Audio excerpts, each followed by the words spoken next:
Bonjour à tous et bienvenue sur Crypto Analyse Télé. Aujourd'hui on se retrouve pour un tuto qui va concerner Binance. On va voir comment acheter nos premières cryptos sur Binance. Alors on peut passer directement sur le site via le lien Binance, ici c'est le lien affilié de Crypto Analyse, ou alors via directement Google.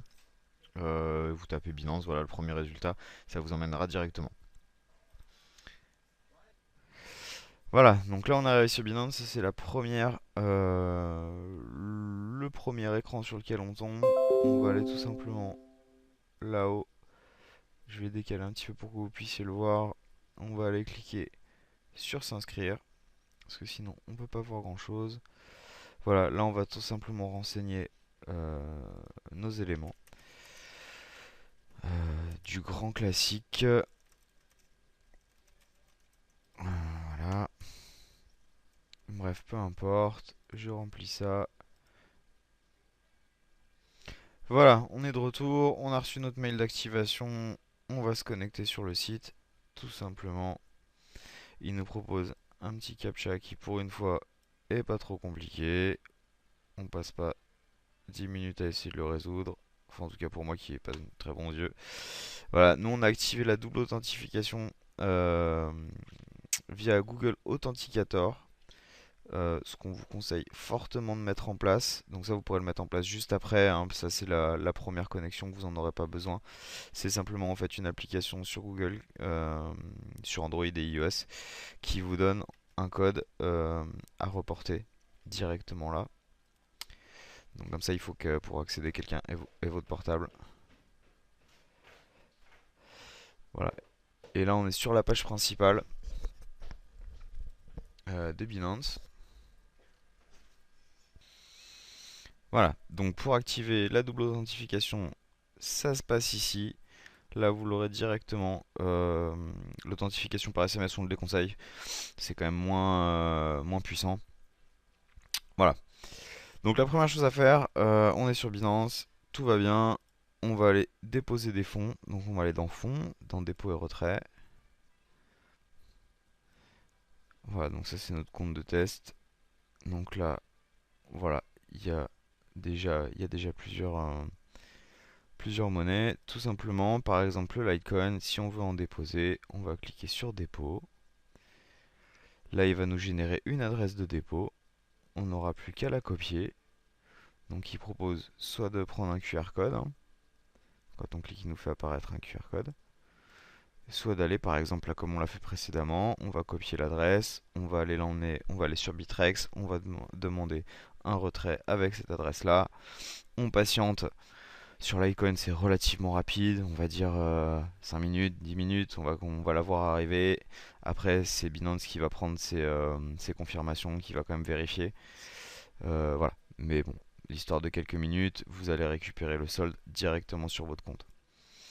À partir de là, nous on avait racheté du Bitcoin, on avait racheté plusieurs monnaies, donc on va aller voir comment ça se passe pour aller faire l'achat simplement d'une monnaie. Donc on va aller dans marché, le reste on peut le laisser pour l'instant. Et on a basique ou avancé. On va commencer par basique. Donc on va cliquer dessus.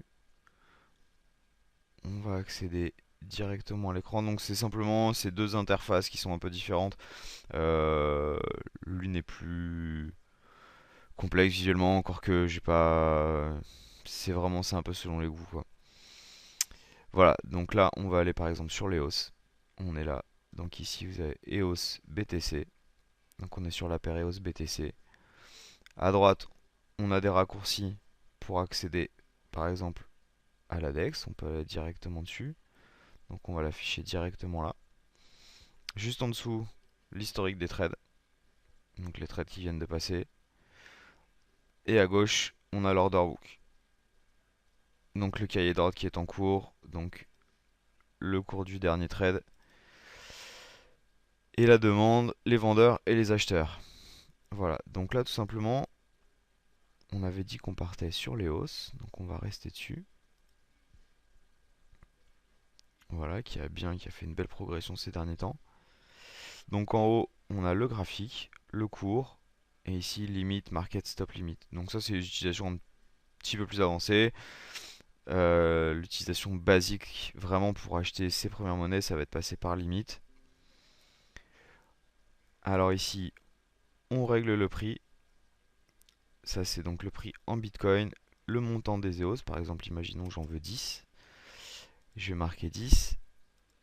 Je les veux à ce cours-là. Et donc, là, je vais avoir le total. Ici, je peux choisir plus simplement si je veux investir 25, 50, 75 ou 100% de mon capital. Je peux par exemple dire que je veux 100%. Bon, là, il se trouve que notre réserve en Bitcoin est plus que faible, donc on n'aura rien du tout. Mais voilà, là par exemple, vous voyez, si j'en prends 100, le cours va être multiplié. Donc le cours, on le veut à 56 528 Satoshi. Donc ici, on va être à 0,056 et quelques Bitcoin. Il suffira de cliquer sur acheter EOS. Là, l'ordre va être passé. On va le voir juste arriver en haut, juste en dessous. Et dès que le cours sera atteint, dès que vous aurez un acheteur, ça va être crédité sur votre solde et vous pourrez le vérifier directement ici dans les fonds. Donc là, vous l'aurez directement ici. Ça va apparaître, c'est dès que l'ordre a été exécuté, dès que ça a été pris, vous allez le voir apparaître.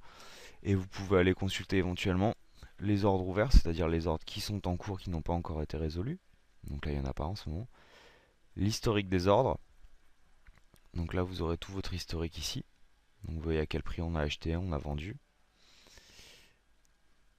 Voilà. Et là, l'historique des dépôts et des retraits. Voilà. Donc là, vous voyez qu'on avait déposé 1,12 Litecoin. Voilà. Et donc là, je vais vous montrer quand même à quoi ça ressemble l'interface avancée. C'est rien de très méchant, ça fait un peu peur au début, mais en définitive, on retrouve les mêmes éléments que sur l'interface basique. Simplement, les outils concernant l'analyse vont prendre un petit peu plus de place.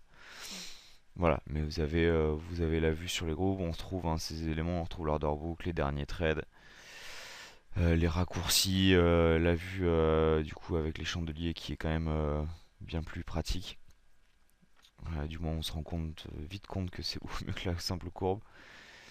Voilà, bah écoutez, là je pense que vous avez tous les éléments. N'hésitez pas à nous faire des retours, nous donner dans les commentaires si vous avez besoin de précision. On essaiera de vous répondre le mieux possible et le plus rapidement possible. Et puis n'hésitez pas à nous retrouver sur cryptoanalyse.org et à bientôt pour un nouveau tuto.